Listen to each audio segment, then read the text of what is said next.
오늘 본문의 말씀은 우리에게 참 익숙한 말씀입니다. 세례 요한이 예수님께 당신이 어떤 사람인지 묻고 예수님이 대답하십니다. 그리고 이어서 세례 요한에 대해서 예수님께서 제자들 앞에서 그를 평가하십니다. 우리에게 참 익숙한 말씀이죠. 자, 그렇다면 우리가 익숙한 만큼 이 본문의 말씀을 정말로 잘 알고 있을까요? 제가 한 가지 질문해 보겠습니다. 제 질문에 한번 대답해 보시기 바랍니다. 본문에 보면 세례 요한이 예수님께 제자들을 보내서 묻죠. 오실 그이가 당신이십니까? 아니면 우리가 다른 이를 더 기다려야 합니까? 여기서 오실 그이라고 하는 것은 당신이 정말 메시아냐라고 묻는 것입니다. 하나님께서 이 시대에 메시아를 보내주신다고 약속하셨는데, 그리고 나도 하나님께 직접 그런 확신을 받았는데, 그렇다면 당신이 정말 그 메시아가 맞습니까? 아니면 나와 똑같이 메시아를 증거하기 위해서 온 선지자에 불과합니까? 라고 묻는 것입니다. 여기서 제가 여러분께 질문 드리고 싶은 것은, 그렇다면 요한이 예수님께 도대체 왜 이런 질문을 했을까 하는 것입니다. 여러분, 세례 요한이 예수님이 메시아인 것을 알았을까요? 몰랐을까요? 정답이 무엇일까요? 여러분은 어떻게 생각하십니까? 여러분이 만약에 오늘 본문의 말씀을 정말로 잘 알고 있다고 하신다면 제 질문을 들었을 때 그 질문 자체에 매이지 않았을 것입니다. 무슨 의미냐면 정답은 알았다가 정답입니다. 혹은 몰랐다가 정답입니다. 아니면 성경은 목사님이 전문가니 정답을 좀 말씀해 주십시오. 그렇게 정답 찾기에 연연하지 않았을 것이라는 의미입니다. 왜냐하면 이 질문은 상식을 묻는 그런 표현적인 질문이 아니라 갈급하게 묻고 있는 세례 요한의 영적 상태, 곧 세례 요한이 어떠한 사람이고 지금 어떠한 상태에 있고, 그렇게 그러한 상태에 있는 그러한 사람이 하는 질문이라면 그 질문이 품고 있는 영적인 의미가 무엇인지 그것을 묻는 질문이었기 때문입니다. 우리가 본문을 다루기 전에 먼저 한번 짚어봤으면 하는 것은, 우리가 사실 성경 말씀을 읽으면서 질문을 별로 하지 않는다는 사실입니다. 여러분, 질문이 쉬울까요? 어려울까요? 요한이 왜 물었을까? 이렇게 묻는 것이 쉽습니까? 어렵습니까? 어렵지 않습니다. 결코 어렵지 않습니다. 그런데 어렵지 않죠? 그냥 왜 그랬을까라고 궁금하기만 하면 던질 수 있는 것이 바로 질문입니다. 그런데 우리가 질문을 할까요? 안 할까요? 안 합니다. 왜요? 별로 궁금해 본 적이 없기 때문입니다. 우리 스스로 궁금함을 느끼기도 전에 누군가 계속해서 우리에게 정답이라고 하는 것을 떠먹여 주어왔기 때문에 그렇습니다. 하지만 질문하지 않는 것, 그것은 더 정확히 말하면 성경 말씀을 제대로 읽는 훈련을 받아본 적이 없다는 의미입니다. 성경을 읽는 것은 정답을 찾는 것이 아니죠. 내가 질문하면서 하나님의 뜻을 찾아가는 것입니다. 이 말은 언뜻 들으면 틀린 말 같습니다. 목사님, 그래도 하나님의 뜻은 성경에 다 나와 있지 않습니까? 그렇게 반문할 수도 있을 것입니다. 하지만 우리의 인생을 한번 돌아보십시오. 하나님께서 늘 정답대로 우리를 이끌어 오셨습니까? 그렇지 않습니다. 실수와 실패를 통해서 우리가 배워왔습니다. 내 고집대로 했다가 넘어지고 또 일어나는 과정을 통해 하나님의 진짜 마음을 배워왔습니다. 인생 가운데 하나님께서 정답으로 우리를 강제해 온 것이 아니라 실패의 그 자리에 하나님께서 묵묵히 함께 해주신 것입니다. 따라서 성경 말씀은 정답을 기록해 놓은 책이 아니라 우리의 죄악된 모습과 그러함에도 불구하고 함께 하신 하나님의 은혜의 여정을 기록해 놓은 책입니다. 구약을 하나님과 함께 살아온 이스라엘 사람들은 그렇게 말씀을 배워왔고요. 또 지금도 그렇게 말씀을 듣고 배우고 있습니다. 여러분, 하브루타란 말 들어보셨죠? 이 하브루타는 유대인들이 경전을 읽을 때 사용하는 방식으로 두세 사람이 모여서 이 말씀을 가지고 계속해서 논쟁하는 것을 의미합니다. 여러분, 논쟁은 어떻게 이루어지죠? 질문과 대답으로 이루어지죠. 그래서 이런 점에 대해서 너는 어떻게 생각하니? 라고 물으면 나는 이러이러해서 이렇게 생각해 라고 대답을 하고, 그러면 하지만 아까 너의 그 주장은 이러이러한 맹점이 있는 것 같은데 그건 또 어떻게 생각하니? 물으면 또 대답을 하고, 그렇게 서로가 계속해서 질문하고 대답하고 질문하고 대답하고 그렇게 답을 찾아가는 것입니다. 아니, 단순한 답을 찾는 것이 아니라 지혜를 찾아가는 것이고 또 하나님의 뜻과 마음을 본질적으로 찾아가는 것입니다. 이 유대인들에게는 독특한 문화가 하나 있는데 그것은 안식일 만찬입니다. 여러분, 유대인들의 시간 계산법이 우리와 다른 것은 알고 계시죠? 창세기의 창조 사역을 보면 저녁이 되고 아침이 되니 이는 몇째 날이니라 이렇게 나오는데, 이것이 원어적으로 보면 해질 때부터 하루가 시작되는 것으로 의미하기 때문에 그 방식을 따라 하루를 저녁부터 시작하는 것으로 본다고 합니다. 그래서 금요일 저녁 때가 되면 샤바크라는 안식일이 시작이 되고 음식에 관한 기도문을 함께 낭독하면서 안식일 만찬이 시작이 되는데요. 그런데 이 만찬을 즐기면서 꼭 하는 것이 있습니다. 그것이 바로 하브루타입니다. 온 가족이 식탁에 둘러앉아서 서로 치열하게 논쟁을 하면서 말씀도 나누고 삶도 나누는 것입니다. 그런데 이때 대화가 얼마나 수준이 높냐면, 한 번은 이제 한 유대인 학생이 하버드의 수석으로 입학을 하게 됐다고 합니다. 유대인들이 수석 입학은 굉장히 많이 있는 일인데, 그래서 면접관이 이 어려운 곳에 어떻게 이렇게 수석으로 들어올 수 있게 되었습니까? 라고 질문을 하자 돌아온 대답이 집에서 부모님이 하시던 질문보다 쉬웠어요. 이렇게 대답을 했다고 합니다.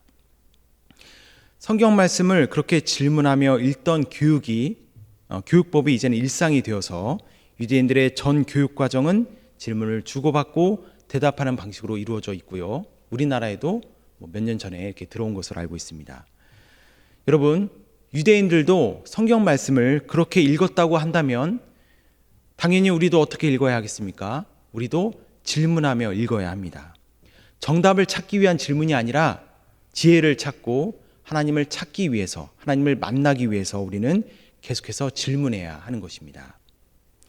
여러분, 누군가가 계속해서 말씀을 우리에게 떠먹여 줄 거라고 기대하지 마십시오.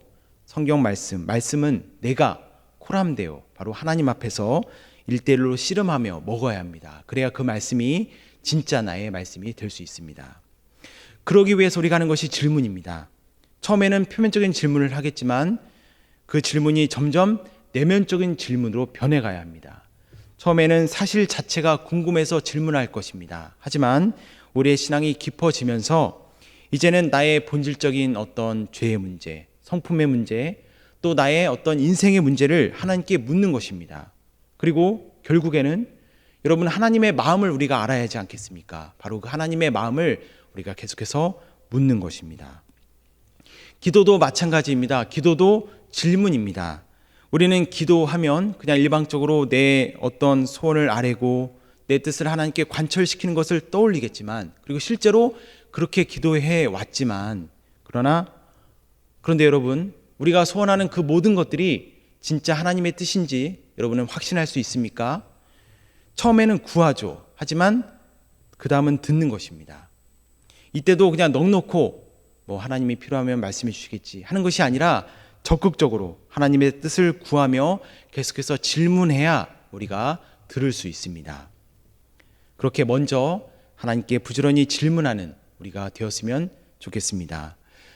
사실 이 하나만 가지고 여러분이 가셔도 저는 굉장한 것을 얻는 거라고 확신합니다. 왜냐하면 설교자인 저도 설교를 준비할 때 질문을 제대로 했느냐 그렇지 않느냐가 하나님 앞에서, 여러분들은 모를 수도 있어요. 하지만 하나님 앞에서 그 설교의 승패를 결정할 때가 굉장히 많기 때문입니다. 제가 말씀을 준비할 때 요즘은 이제 바쁘다는 핑계로 못할 때가 있는데 큐티를 하면서 말씀의 깊은 의미를 깨달을 때가 굉장히 많은데요. 그런데 큐티 역시 사실 끊임없이 질문하는 것입니다. 우리가 큐티 책을 보면서 책을 그냥 쭉 읽는 것은 큐티하는 게 아니라 큐티 책을 가지고 뭘 하는 걸까요? 성경 공부하는 것입니다. 하지만 진짜 큐티는 무엇이다? 질문하는 것이다. 또 큐티에 질문이 나오지만 그 질문도, 거기에 나오는 질문을 고민하는 것도 좋지만 내가 하나님께 그 질문 자체도 묻고 씨름하여서 얻은 것이 진짜 나의 질문이 됩니다. 그렇게 무엇보다 먼저 질문하는, 하나님의 말씀을 내가 이미 다 안다 하면서 우리의 고정관념으로 넘겨짚지 마시고 질문을 통해 하나님의 뜻을 매 순간 새롭게 알아가는 우리 모두가 될 수 있기를 간절히 소망합니다. 자, 이제 세례 요한이 예수님께 질문한 진짜 의도를 함께 살펴볼 차례인데요. 사실 지금까지의 말씀을 생각하신다면 이 질문도 여러분들이 가지고 가셔서 직접 하나님께 묻고 또 듣고 찾아가셔야겠죠. 하지만 이 시간 제가 질문하면서 깨달은 바를 함께 나누고자 합니다. 요한이 왜 질문하는 걸까? 사실 그 이유는 본문에 다 나옵니다. 요한에 대한 예수님의 평가에 나오는데 23절에서 예수님께서는 요한에 대해서 어떤 평가를 내리고 있습니까? 누구든지 나로 말미암아 실족하지 아니하는 자는 복이 있도다. 여러분, 이게 무슨 의미죠? 지금 요한이 예수님 때문에 어떻게 되었다는 의미입니까? 실족했다는 의미입니다. 여기서 실족했다는 것은 예수님 때문에 시험에 들었다는 것입니다. 그렇다면 요한이 왜 질문을 한 것입니까? 시험 들어서, 그렇죠? 의심 들어서. 요한이 예수님께 당신이 정말 메시아가 맞습니까? 하고 물은 것은 말씀 그대로 도저히 믿을 수가 없어서 질문한 것입니다. 요한이 예수님을 보니까 메시아 같기는 한데, 그리고 마음속에서 계속해서 그렇다라고 들려오는데, 성령님의 음성이죠. 들려오는데, 그런데 그 삶을 보니까 도저히 메시아 같지 않더라는 것입니다. 당시 메시아 하면 사람들이 공유했던 이미지가 있는데요. 그것은 민족적인 해방자, 그리고 절대 권력을 가진 존재, 마치 바벨론에서 자기의 민족을 구원해냈던 지도자와 같은, 아니 그러한 일을 하도록 강권적으로 고레스 왕을 그렇게 복종시켰던 하나님의 그 권능을 그대로 가진 존재를 당시 메시아 하면 사람들이 떠올렸습니다. 그런데 예수님의 삶을 보니까 도저히 메시아답지 않았습니다. 촌부에 불과했고 또 지극히 평범해 보였고 때로는 너무 무능해 보였습니다. 또 죄인들과 어울리고 시장 잡혀 어울리는, 우리가 생각하고 기대하는 이 권위라는 것이 눈꼽만큼도 없었습니다. 요한이 그래서 물은 것입니다. 정말로 예수님을 믿을 수가 없어서 불신앙 가운데 물은 것입니다. 성경은 그렇게 분명하게 말씀해주고 있습니다. 자, 그런데 문제는 제가 그 사실을 인정할 수가 없었습니다. 성경은 요한이 실족한 것이라고 분명히 밝히고 있는데 저는 천하의 요한이 그랬다는 사실을 받아들일 수 없었습니다. 여러분, 왜 그랬을까요? 왜냐하면 요한은 우리와 차원이 다른 존재이기 때문입니다. 여러분, 요한은 어떠한 사람입니까? 자기 삶을 다 포기해서 하나님의 영에 온전히 사로잡혀서 일생을 바친 사람입니다. 그리고 실제로 능력과 영적인 권위가 충만했던 사람이죠.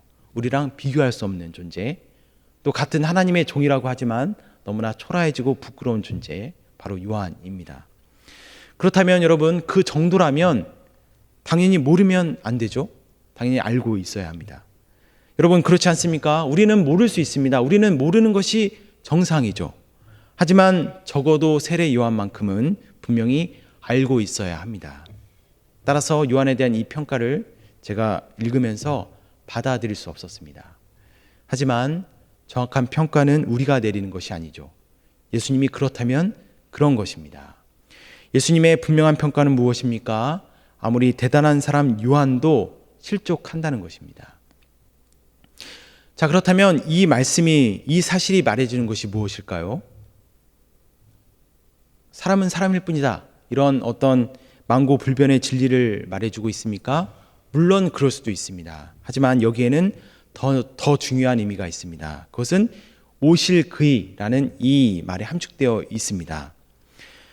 요한은 예수님께 오실 그이가 당신이냐고 묻습니다. 그리고 예수님은 오실 그이가 맞죠.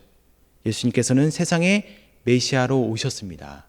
하지만 정작 요한의 마음속에는 오신 것입니까? 오지 않은 것입니까? 아직 오지 않은 것입니다. 여러분, 이 말이 이해가 되십니까? 예수님은 하나님의 약속처럼 오신 그이가 맞지만 정작 요한의 마음속에는 모신 그이로 오지 않았다는 것입니다. 여러분, 왜 그랬을까요? 왜 요한의 마음에는 아직 예수님이 오시지 않은 것입니까? 우리가 28절을 함께 보겠는데요. 28절은 예수님께서 세례 요한을 최고로 칭찬하신 말씀입니다. 하지만 동시에 요한의 한계도 분명하게 지적하는 말씀입니다. 내가 너희에게 말하노니 여자가 낳은 자 중에 요한보다 큰 자가 없도다. 그러나 하나님의 나라에서는 극히 작은 자라도 그보다 크니라 하시니. 여러분, 요한은 여자가 낳은 자 중에 가장 큰 자입니다. 왜냐하면 자신의 전부를 버리고 오직 하나님의 말씀을 증거하는 일에 올인했기 때문입니다. 우리가 도저히 할 수 없는, 참아할 수 없는 일을 한 사람이죠. 더구나 메시아로 오실 예수님을 준비하는 사자로서 유일하게 쓰임받은 사람입니다. 따라서 여자가 낳은 자 중에 가장 큰 자다, 요한에 대한 예수님의 가장 큰 칭찬입니다. 하지만 예수님께서는 이어서 말씀하십니다. 그러나 하나님 나라에서는 아무리 작은 자라도 요한보다 크다. 요한이 아무리 큰 자여도 그에게 어쩔 수 없는 한계가 있다는 말씀이죠. 여러분, 요한은 율법의 마지막을 짊어졌던 사람입니다. 하지만 예수님부터는 율법이 아니라 사랑의 법이 시작되었습니다. 그것이 복음이죠. 예수님을 구원자로 믿기만 하면 하나님의 무한한 사랑 때문에 은혜로 구원받는 것입니다. 율법은 예수님께서 다 이루셨고 이제 우리는 사랑의 법을 따라 살아갑니다. 그렇기 때문에 예수님의 보혈로 대속의 은혜를 받는 것이 율법을 통해 의롭다 하심을 받는 것보다 비교할 수 없을 만큼 크고 귀합니다. 물론 이것은 복음을 설명한 것이죠. 저는 요한도 결국 율법의 틀을 벗어 던지고 예수님의 보혈로 온전한 구원을 얻었을 것이라고 믿습니다. 하지만 지금 이 시점에서 예수님께서 말씀하시는 것은 여전히 율법에 매여 있는 자라면 이미 오신 그이지만 그에게는 아직 오지 않은 것이다. 그 중요한 것을 말씀해 주고 있는 것입니다. 여러분, 이것은 우리에게도 동일하게 적용이 됩니다. 우리가 아무리 대단한 사람이고 또 우리의 신앙이 열심히 있고 신앙생활을 오래 했어도 여러분, 정말 중요한 것은 무엇이죠? 예수님을 내 마음속에 온전히 받아들이는 것이 가장 중요합니다. 우리는 예수님을 구원자로 믿고 있죠. 그렇기 때문에 당연히 예수님을 내 마음속에 온전히 받아들였다고 생각합니다. 하지만 본문이 말씀하시는 것이 무엇입니까? 우리가 여전히 율법에 매여 있다면 그것은 아직 예수님을 온전히 받아들인 것이 아니라는 말씀입니다. 내 중심에는 예수님이었고 율법이 내가 내려놓지 못하는 내 의로움과 내 고집과 내 틀이 여전히 자리 잡고 있습니다. 여러분, 한번 스스로에게 질문해 보십시오. 우리가 신앙의 이름으로 붙잡고 있는 그 무엇을, 그것 때문에 형제를 미워하고 비판하는 그 무엇을, 그 기준과 그 틀을 예수님을 위해서 과감히 포기할 수 있겠는가? 이 질문에 대한 솔직한 대답이 우리가 율법에 매인 사람인지 아니면 예수님께 매인 사람인지 우리 스스로에게 가르쳐주는 지표가 될 것입니다. 물론 우리는 완벽하지 않죠. 그래서 성화의 길은 끝이 없습니다. 성화, 곧 예수화 되어가는 것은 지금도 계속되고 있습니다. 제가 신대원을 졸업할 때 그 한 교수님이 저에게 당부하신 말씀이 하나 있습니다. 그것은 예수 잘 믿는 목회자 되십시오. 우리 목사님들은 다 들으셨을 거예요. 기억나시죠? 여러분, 목회자는 예수님을 전하는 사람들이잖아요. 그런데 그런 목회자들도 예수님을 잘 믿지 못할 때가 많다는 말씀입니다. 저도 사역을 하면서 내가 여전히 그렇구나 싶어서 하나님께 부끄러울 때가 참 많습니다. 하지만 그러함에도 하나님께서 우리를 만들어 가고 계심을 믿으시기 바랍니다. 예수님을 여전히 잘 믿지 못하기 때문에 우리에게 오늘도 보혈이 필요한 것이고 하나님의 전적인 은혜가 필요합니다. 부디 갈급한 심령만은 제발 내려놓지 마시고 계속해서 하나님을 찾고 찾는 우리가 되기를 소망합니다. 특별히 이번에 피택되신 분들 진심으로 축하드립니다. 하나님의 종으로 또 교회의 일꾼으로 그렇게 뽑히신 것입니다. 철저하게 일꾼인 우리가 목표 삼아야 하는 것이 무엇이겠습니까? 어깨 힘주며 존경받는 것입니까? 직분이 우리의 영성과 우리의 인격을 말해주지 않는 것처럼 오히려 자격 없는 자를 세우신 은혜에 감사하며 직분에 맞게 바로 우리 안에 예수님을 모시는 것. 그래서 우리의 삶과 행실이 예수님을 더 닮아가는 것, 그것이 우리가 삼아야 할 분명한 목표일 것입니다. 인간의 눈으로 보면 교회에 정말 부족함이 많죠. 우리가 모르면 싸움도 없는데 눈에 다 보이니 우리의 내적인 싸움이 굉장히 치열합니다. 하지만 우리의 눈에 보이는 것을 신뢰하지 마시고 하나님만을 바라보면서 더 예수님처럼 서로를 품고 더 예수님처럼 다른 사람이 아닌 내가 진짜 그리스도인이 되어가기를 우리가 그러한 소망함이 있기를 간절히 소망합니다. 그렇게 오실 그 일을 마음에 모시며 살아가는 우리 모두가 될 수 있기를 간절히 축원합니다. 다 함께 기도하겠습니다. 사랑의 하나님 아버지, 오늘 주신 말씀을 기억하면서 예수님을 우리의 중심에 모시며 살게 하여 주옵소서. 우리의 생각이 아니라 우리의 마음에 모시게 하시고 신앙이 우리의 기대가 아니라 우리의 실제가 되게 하여 주셔서 예수님처럼 서로를 품고 이해하며 바로 이곳에서부터 천국의 모습을 이루어 가게 하여 주옵소서. 감사하며 예수 그리스도의 이름으로 기도드립니다. 아멘.